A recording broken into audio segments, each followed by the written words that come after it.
In the wild, mysterious depths of Brittany, France, sits an old abandoned shack. Surrounded by ancient oaks and home to all manner of forest dwellers, it is here that we meet to share our stories.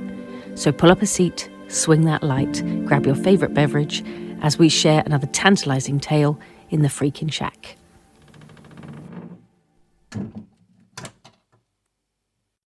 Hello, welcome to the shack again. We are back. We're back with another episode of the freaking shack. I'm Trina. And I'm Steph, and I'm bloody hot. It's very warm here. God, it's unbearable. I mean, it's not unbearable today. It's bearable, which is why we're recording today. My thermometer is currently reading 27 inside, but yeah, it's insanely hot. Thinking my notebook might come in handy because I haven't got anything. Yeah. We can't put fans on because then the noise of the fans is picked up by the microphone. Yeah. So, and you may notice that I have absolutely no makeup on my face. Do I care? No. It's just it would just slide off. It would just slide off my face, and I don't care that much. I love you all. I love you all, but I'm not putting myself through that. And let's be honest, no one really cares. No. They really don't. No. I have no makeup on. My glasses are steaming up. Steph's is the same, which I'm is not why she's wearing mine. Them off. I've taken them off. I've got them. I can't. Yeah. I've got them if I need them, but they steam up so fast at the moment. I can't not wear mine because I actually cannot see. I cannot see anything. I will not be able to read my notes, nothing. So I literally do need mine all the time. So I have to wear mine. So excuse me if I'm doing this occasionally because I just need to unsteam my glasses. For those of you listening and not watching, she's flapping her hands in front of her face like an injured seagull. Yeah, something like that, yeah. Is that what seagulls do? Probably, yeah. Trying to fly. I can fly. With the wings facing backwards. Facing the wrong way. Injured, yeah? Injured seagull. Yeah. Oh, dear. Hey-ho. Anyway, it's bloody hot, people, so... So all you peoples that are laying under your fans listening to us now, I envy you. But I'll be doing the same. By the time this is published, I'll be doing something different outside. I think we need to go and do some outside recording, Steph. An outside podcast in the woods. Yeah, somewhere with a river. Somewhere with a little stream that's running, please. No stagnant water. Cannot cope with the midges and the mosquitoes. No. No stagnant water. No. Okay. Anyway, this week I'm going to... no, I won't swing the light just yet, but remind me, Steph, when we decide to start the story that I need to just swing our light. 3 stories again this week, looking at our map of London and taking our cues from that. We have 3 more people. Let's say people first. We have 3 more people. Now, the stories around them, I cannot guarantee that they are all absolutely true. Can you do that with any ghost story? I don't know. We would always be maybe arguing on different We're always points. asking questions anyway. Yeah. So I don't feel like that's going to be too much of an issue. Yeah. So one of the stories in particular, which is the first one that came along, I got some great information from one site, but then looking deeper into it, there's a possibility that some of this is much more urban legend as far as the story goes than it is a true story. But the person themselves was actually put onto like local records. So we know the person, and that is what our little map is focusing on, is the person. Whether the rest of it is true or not, there you go. Whether any of this is true or not, I do not know. But we do love an unexplained story. So this is called the 3 Spectral Messengers, all linked to messaging. That sounds ominous. So London is a city built on layers. Beneath the streets that we walk today are forgotten footsteps. Not so forgotten now, because we've picked out a few. Lost voices and stories buried under stone. And perhaps nowhere has held more secrets than the old Riverside districts.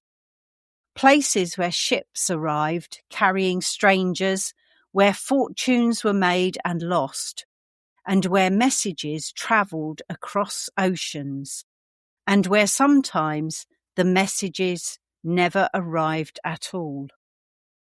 Tonight, the map is leading us into the area of Limehouse in London, around the Thames, to explore the stories of 3 more unusual spirits. So stories that are not so well known, put it that way again. So we start with a widow who waited, and then a boy who carried a lantern, and then a clerk who spent his afterlife sorting the letters that nobody ever received. So those are our 3 stories today. 3 ghosts, 3 different centuries, and 1 unfinished story. So we're starting with part 1, Eleanor Hart. So I have remembered to swing my light. Just very quickly, I'm going to have a bit of my drink. It's full of ice cubes. What's your beverage? My granddaughter calls this, your niece calls this pink juice. Pink juice. It's just squash, that's all. Pink juice being grenadine? I think it's apple and black currant or something like that. Okay. I have water. I just have water, but I do have an awful lot of it. So yeah, and it's my glass is very large. Okay. So Eleanor Hart, the Milk Street widow, as she was otherwise known, the woman among the paper and the ink. Before we meet Eleanor, I want you to imagine London in the 1760s. It was a city of smoke and candlelight, a place where people lived above the businesses that supported them. There was a smell of fires and chimneys, smoke, the sound of carts rolling across the cobbles, and the voice of merchants, craftsmen and travellers filling the streets. In this London lived Eleanor Hart, a widowed stationer's wife. She lived above a small paper shop. And that detail matters because Eleanor's world was made of words, paper, ink, letters, messages. Every day, pieces of people's lives passed through her hands, love letters, business arrangements, family news, arguments, apologies. A paper shop wasn't just selling paper. It was selling connection, communication. The story that surrounds Eleanor tells us that she was a widow living alone above a shop. The details of her death actually became a bit of a mystery. Accounts connected her with a story mentioned in parish records, coroner's inquest in 1767, and a newspaper note. The question that remains is what really happened inside the little shop. Was it an illness? Did she have an illness of some sort? Was it an accident? Or was it something much darker? History sometimes gives us only a few pieces, a few glimmers of a person. It's a bit like having a jigsaw puzzle and only having a couple of bits in the corner or 2 or 3 bits in the middle, but not enough to make a complete picture.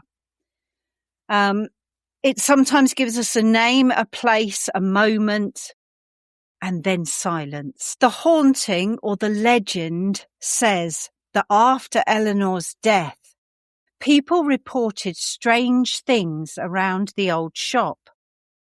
A woman seen upstairs, a figure near a window, a movement where there should be none, and the feeling of someone waiting. Not angry, not threatening, just waiting, as if something was unfinished. So, Steph, I have a question for you.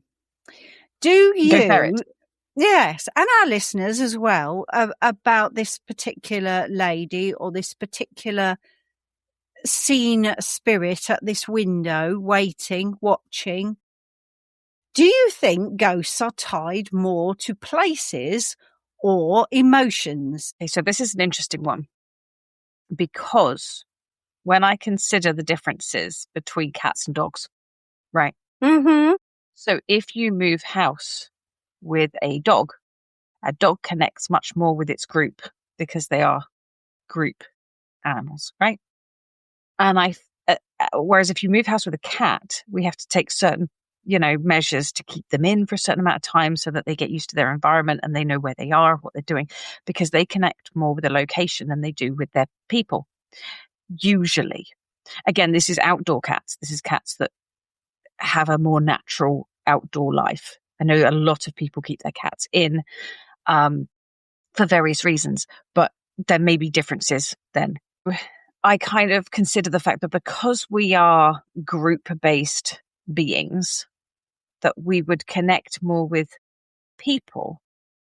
But that doesn't seem to be the case when we consider all the different stories, which do seem to have people rooted in a location.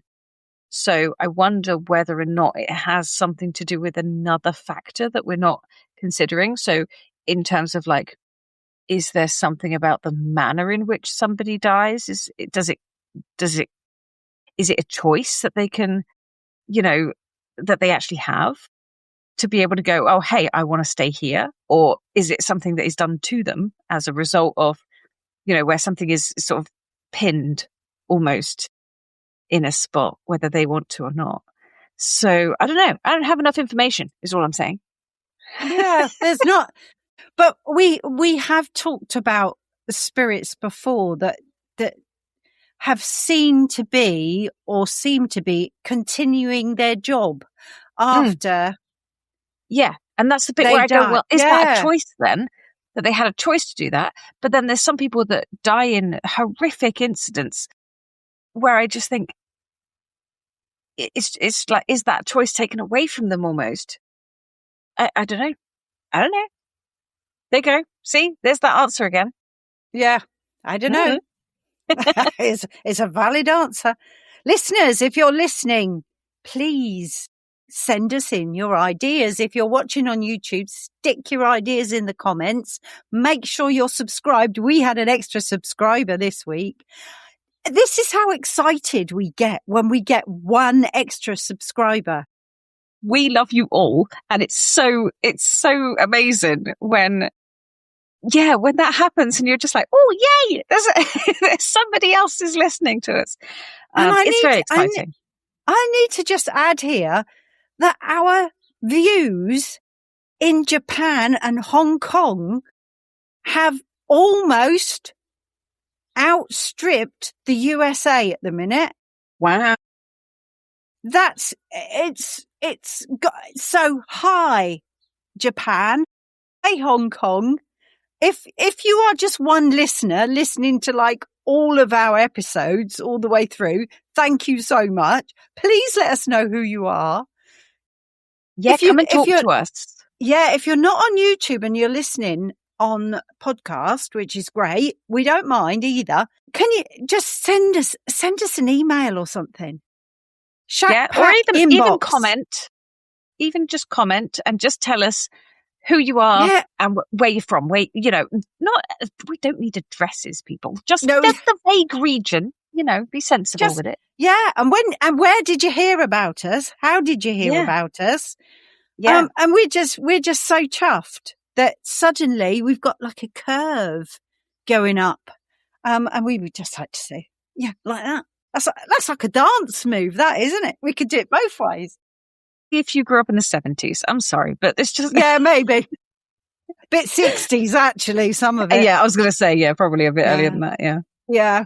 But yeah, shackpackinbox@gmail.com. And just on that note, we have another story from Gary from Ontario, who had the story last week that was amazing. I tell you what, not last week, the week before. That oh hell no story. That I haven't told Gary yet, but that went off the charts with views. We had Brilliant. I say off the charts. Off the charts. Off our charts. Off our charts are very small. Okay. Our charts are very, very small, and off our charts is wonderful for us. If they're, when you've got millions of people following you, it's a very small chart, right? But it's okay. But we had we're little. We had 38 views, I think, on the video alone, and then more on just the podcast on YouTube. Wow. And I was just like, this isn't, so it was something like 60 views altogether. Whereas sometimes we'll get through and there'll be zilch, none. Yeah, nothing. So you can see why we get excited when all of a sudden 60 people are listening in. Yeah. Even if it's just for 2 seconds. I tell you what, we need a word, Steph, because if they're listened this far, we need a word. Put in the comments if you're watching on YouTube. In the comments, if you are still listening to us right now, put the word lime. Lime. That's the fruit, or an emoji. You can do that too.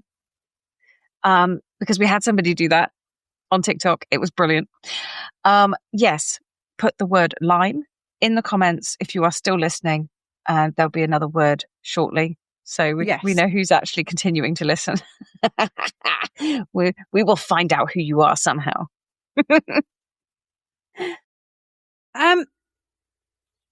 It says, is someone waiting because they're trapped or because something important never happened? And I think sometimes that might be a lot of people seem to think that maybe spirits stay behind because there's something that still needs to be done. Yeah, the whole unfinished business thing. Yeah. I don't know if that holds anything. I don't know. This is the thing. I've never been there. How much fish you know?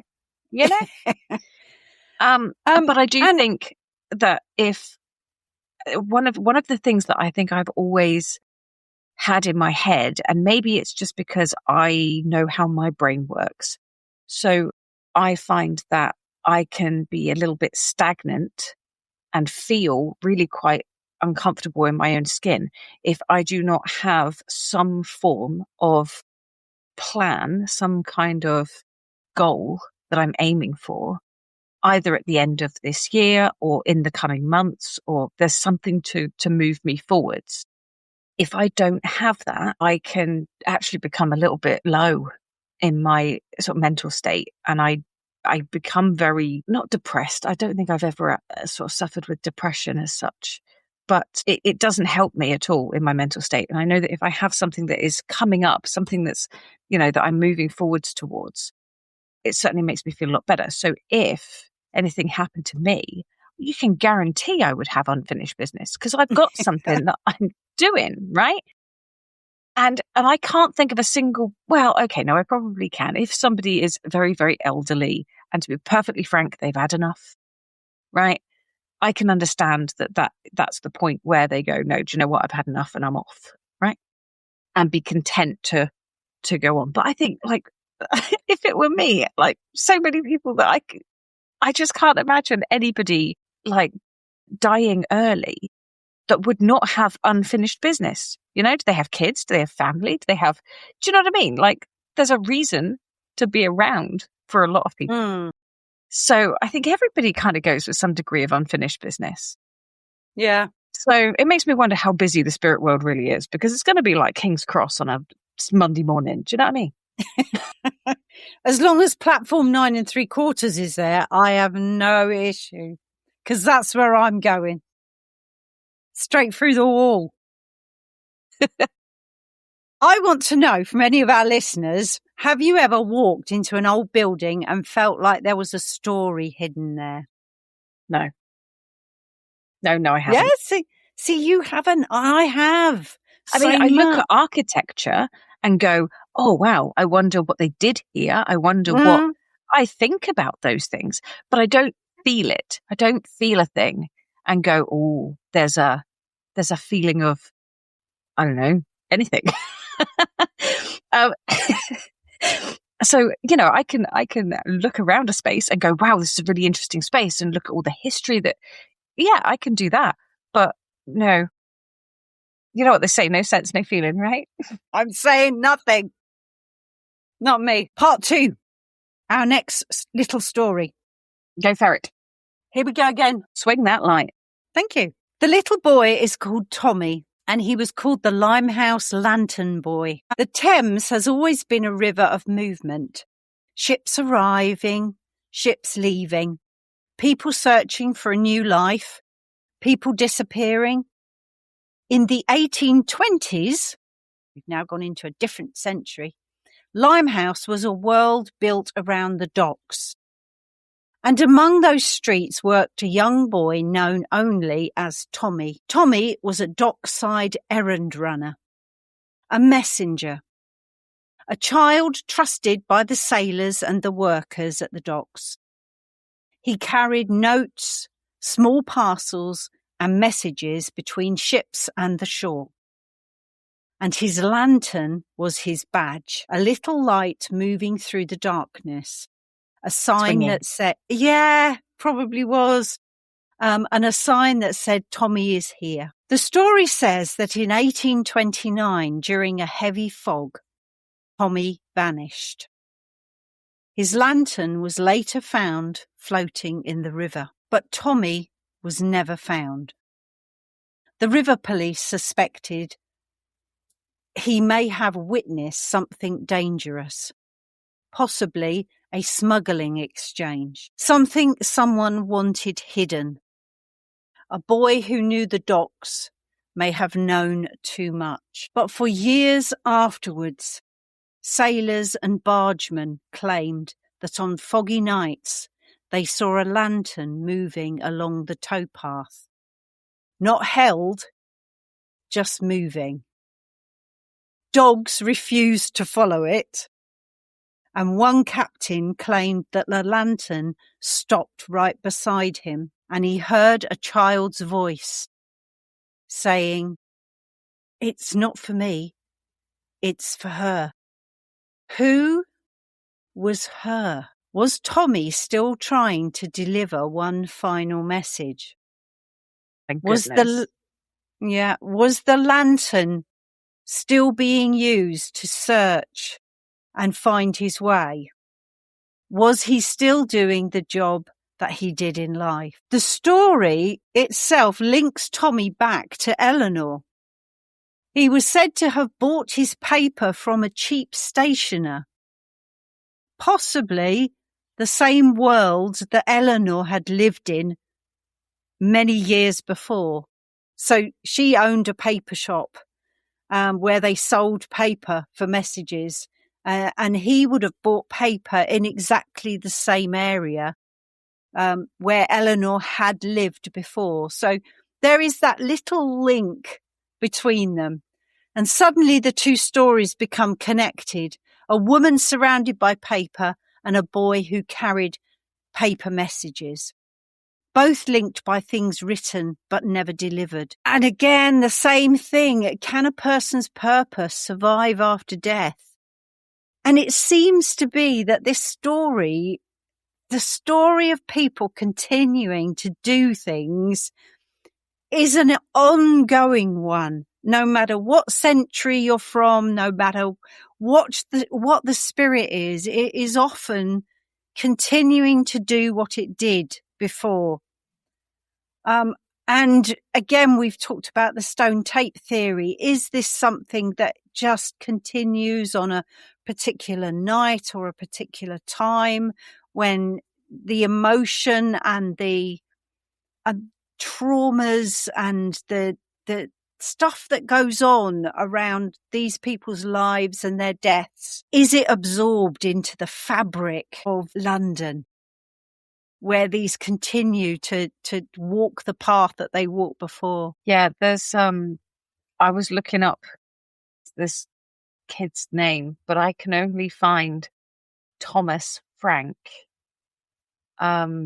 which I think is a different Thomas, because I think they were older and it looks like they were a steersman or a conductor Okay. of one of the ships. But it just says that this person, this Thomas Frank, they say was killed by falling on the sharp end of an anchor, which I can't imagine ouch. is a very nice way to go. And this was back 1417. So Wow. a fair ways before, but in the Limehouse region.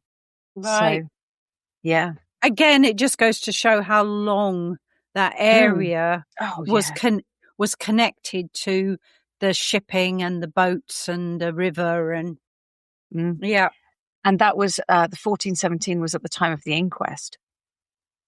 Wow. So, yeah. Wow.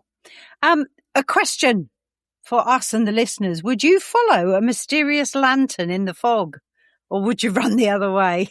I've just got Gollum in my head now. Don't follow the lights, you know. Yeah. Honestly, the stupid thing is that I have two sides to my senses. So the side of me that is very curious and wants to damn well know the answer to things will absolutely be that one to follow that lantern, right? But the true crime fanatic that I am tells me to just leave it alone. Yeah. Yeah. Or at least go armed. Yeah. Split two ways, or go with like a group. I was going to say, yeah, go with more of you. Lots of you all go together and constantly talk about what you're seeing and hearing and feeling. And yeah, calling out, hello. Yeah. Excuse me, you with the light. Yeah. So that there's definitely two different sides to me here. Yeah, the curious one and the realist. Yeah. I want to know again from our listeners, would you have followed the light? Would you do it? Yeah. Okay. Now, our third story. Samuel Keane, he is called. Sorry, I'm just going to say, swing that light. For those of you that are just listening and not watching, that's what she just did. I just swung the light again, ready for the story. Thank you. We have to keep remembering. I watch another podcast. We are watching each other. Well, I watch another podcast and he is always saying, oh, yes, by the way, we have this in front of us or we have that in front of us. And to explain to people who are just listening in their ears while they walk the dog or injured driving. Seagull. Yeah, injured seagull. Well, I haven't had to do that, actually. It does seem to have cooled a bit in here. So that's a blessing. For those folks that are listening to us, it hasn't. It's gone up another degree. It's 28 degrees now. I'm just saying. Yeah. Perhaps it's just here. I have got two windows open, so maybe I'm getting a bit of blow. Maybe you're getting a bit of the breeze, but I can tell you that this does not lie to me. Oh no. Okay. Yeah. And for those listening, Steph is now showing us her thermometer, where it is definitely showing 28 degrees. So we're going to get on with this, so we can go for a bit of a cool down. Bit of a cool down. Okay. Samuel Keane. My light stopped moving, so I've moved it again. Samuel Keane, and he was the night clerk of Bishopsgate, and he was the man who sorted the dead letters. By the late 1800s, London had changed. The age of steam had arrived. The railways connected the country. Steph's laughing. I'm sorry, I'm laughing because when you say these things, right, because I have been completely in the dark as to what we're talking about today, you've briefly given me a bit of a rundown. When you're introducing these people, I'm shooting online and just doing a quick search, right? Now, the Eleanor one gave me absolutely nothing except some kind of attorney in London, which did make me giggle. But this one has just told me that he's a digital adoption manager for NatWest. I'm pretty sure it's a different person. I'm just saying. I think it is. We are talking about the late 1800s here. So. Yeah, see, I did put in Samuel Keane, Bishopsgate, right? Because I thought, right. But apparently there's a few of them. Anyway, carry on. I will say no more. He was, don't forget, he was the clerk, the night clerk of Bishopsgate, which may give you a bit more of a clue. Okay.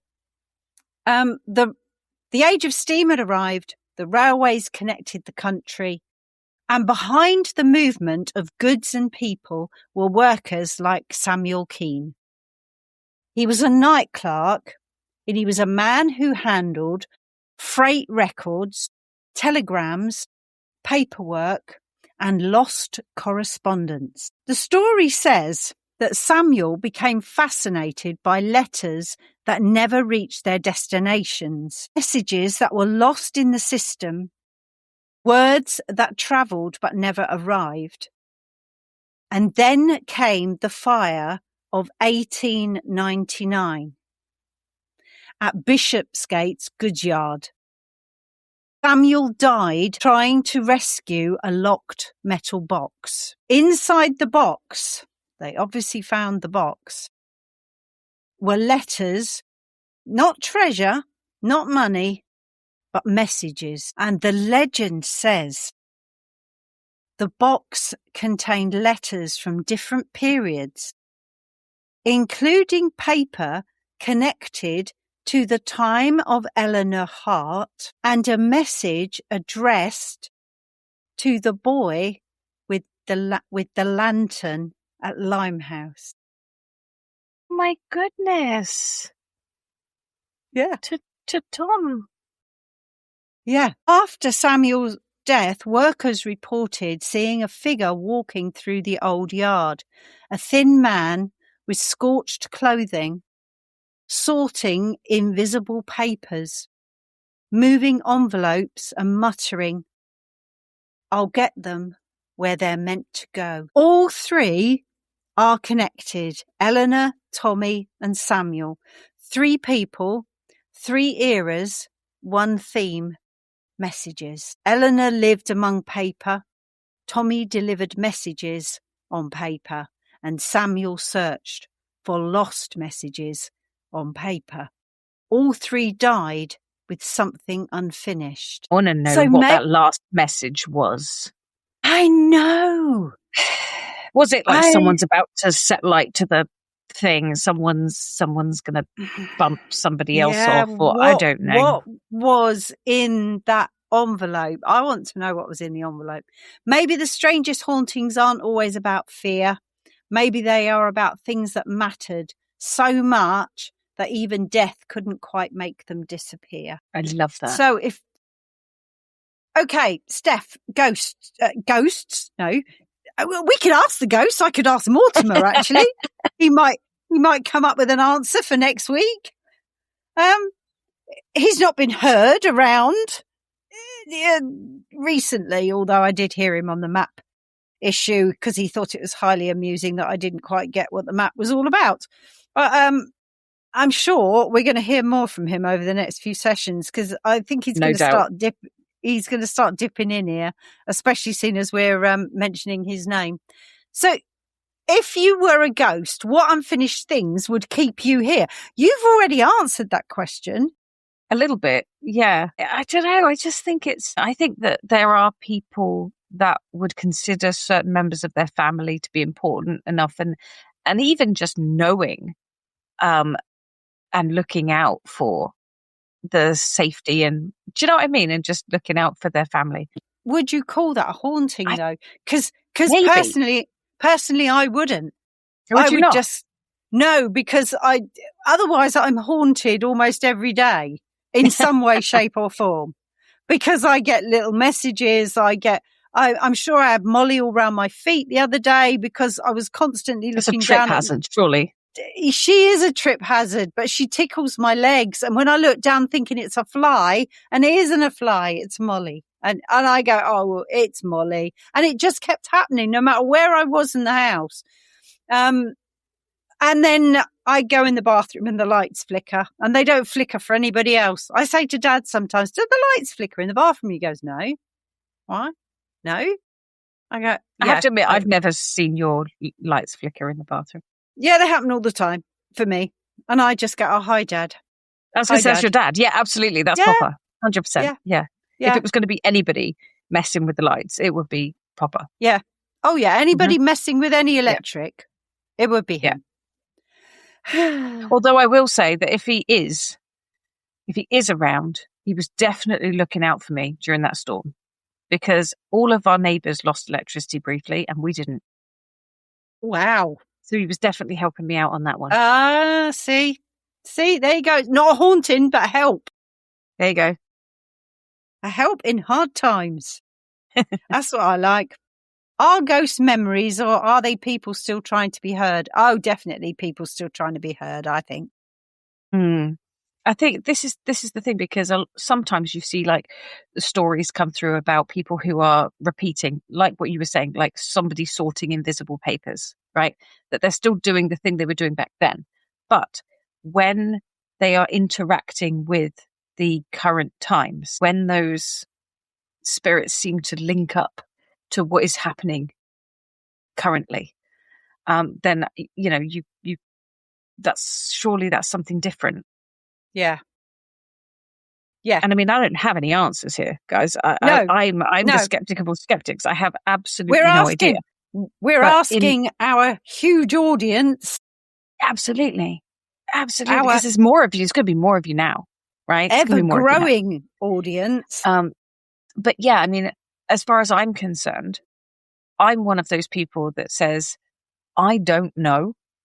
And I'm curious and interested to know other people's experiences, because obviously that gives me more information about what they've experienced, and therefore what I've never experienced. Do you know what I mean? Like, you don't know what you haven't experienced until somebody says to you, hey, has this ever happened to you? And I normally sit there and go, no, it hasn't. A friend of ours, a joint friend, used to say, you don't know what you don't know until you know. Yeah. It's like knowing something and going, oh my God, I never knew that. Yeah. So you don't know about that How do you know about something you don't know about? I was once talking to a lecturer about music, right? And I asked a question about something, and I said, it's probably a really stupid question, right? And he was like, there are no stupid questions. If you don't know, you don't know. And if you don't know it, it's because no one's ever taught you. He was like, no one can say that I'm an idiot because I don't know how to make a blancmange. He's like, no one's ever showed me how to make a blancmange. And I was like, do you know what? There's actually some wisdom in that. Because common sense really is only really common sense if somebody teaches you the general ways of things. If you've never had that and you've never been in that situation, how do you know what is the common thing to do? You know? Yeah. Yeah. And common sense really ain't all that common anyway, is it? No, sometimes no. If you could receive one lost message from history, who would it be from? What a great question. Oh, I don't know. See, my brain goes like, there's an author called Robert E. Heinlein. I quite like some of his stuff. And he seems to be like reading through some of his books. And you're like, when did he write this? Because it was forever ago. And I'm just like, I want to know how he knew. How did you know? Like, before we had any kind of technology on mobile technology, like, and I mean in terms of like, we used to have like radios, and back in war times, they had like the field telephones and things like that, right? And they would have limits to what they could, to cope with. And for him to be writing these books, I don't actually know when, but they were set before mobile phones, for instance. And there is like one of his stories where this bloke's talking on a handheld mobile phone, and he goes into a tunnel and loses the signal. Right? How do you do? where did you get that information from? Like, how did you know that that's the way that science and technology was going? I'd love to know how he knew. Anyway, maybe that's mine, but I don't know. I feel like there's more important things in the world. Maybe. But I'm just generally curious at the moment because I'm reading a little bit more at the moment. So I think it's difficult for me to ask that question, because my first would be, if you could receive one lost message from history, who would it be from? I would say something like Jesus. I would actually like to know what. Excuse me, is there a particular reason why you, in some form or another, gave birth to yourself, to sacrifice yourself to yourself? What's that all about? Yeah. And let's face it, the sacrifice for yourself, you sacrificed yourself to another form of yourself. I'm still not clear on this. And then, but let's face it, you only gave up a weekend. Like, you came back again, you know? So how much of a sacrifice was it really? Like, yeah, but then yeah, it would just be like, what I think my personal message to him would be, come on, tell me what is true and what isn't, what's been made up by man and what really is the truth. Do you know what? I'd appreciate that too. My brain probably wouldn't be able to cope with what actually might be true. I think that is the issue. And I think, like, all will be revealed eventually. That's my hope. That, and I can't honestly say that I haven't received a message from him. There you go. Well, I mean, all I'm saying is that I don't understand any of it. I really don't. I have major issues with religion. Don't get me wrong. I have no issues at all with faith. No issues at all with faith. But I have massive issues with religion. I still don't consider myself religious, but I do believe something is there. I think that's fair. And I think... Dad does his... We've done this about Dad talking, his walk and talk. He always talks what he calls the big man. And I know that helps him so much. So much. And he gets answers all the time. The thing that I sort of take from this as well, because I'm still very skeptical. I don't know. But I appreciate that people have these experiences, and I feel like there's something to that. But I don't know what it is, right? The thing that I always get is when, to me, it doesn't matter what the belief system is, because what you're seeing is a group of people supporting people. Yeah, and absolutely. So actually, it doesn't matter to me what the big thing is, right? If it is triggering people to be good to people, then it doesn't matter. Yeah. And it doesn't matter to me. You could believe in, anything, Klombadrov, anything. And I say this because there's a TikToker called Deconstrussy. Okay, he created Klombadrov, and the Elbib. It does make me giggle, but it does actually ring true in a lot of my brain. So anyway, it does make me giggle, but I don't care what you believe in.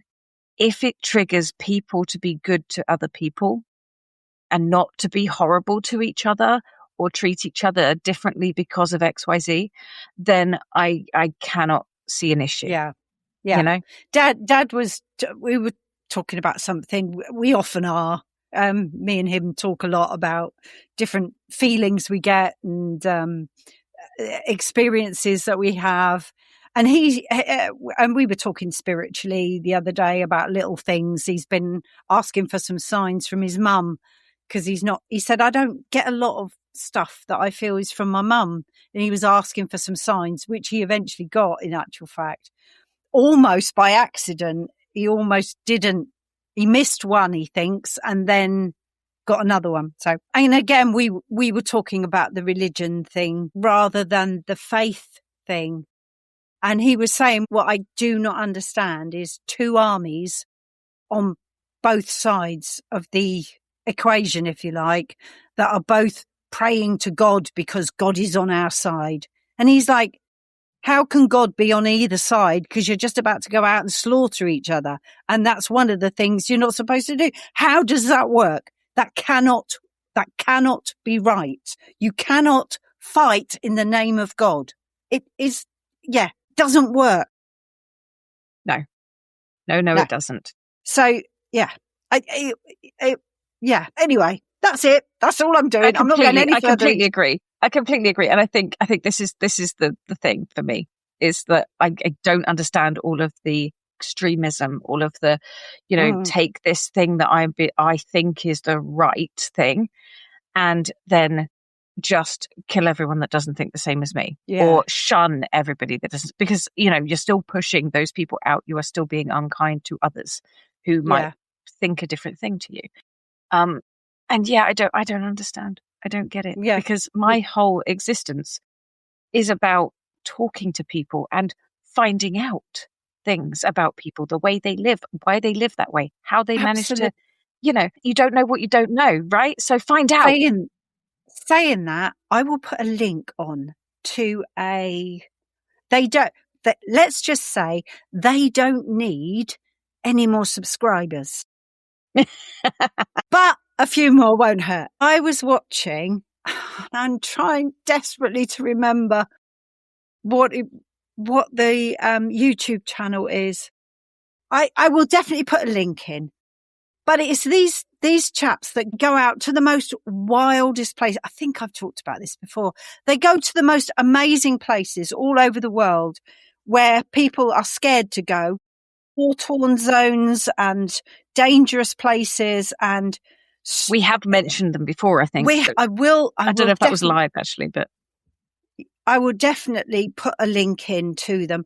But the one that I watched yesterday, I think it's a newish one. It had only been on for 7 days and it had already had 1.7 million views.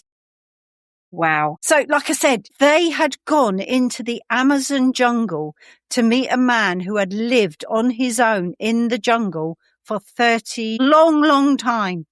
He had Brazil nut trees. Now, Brazil nut trees apparently have to grow for years and years and years and years and years and years and years before they even produce any walnuts.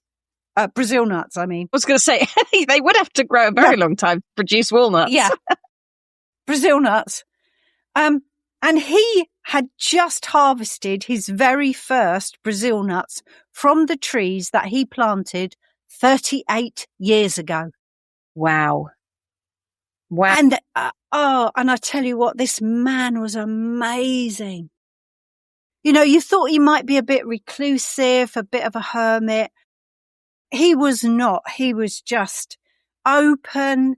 He was so lovely. He wanted to share all the things about where he lived and what he'd done.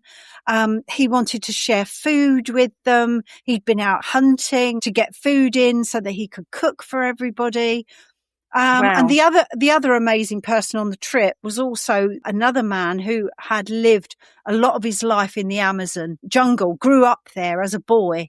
And therefore he was their guide to take them back into the jungle to meet this bloke who lived a solitary sort of life. But they left him enough money at the end so that he could buy himself 2 new electric generators so that his fridge could work again. I tell you what, fridge, freezer, washing machine. Yeah. Those are my things. Yeah. Because without a washing machine, I can't stand doing washing by hand.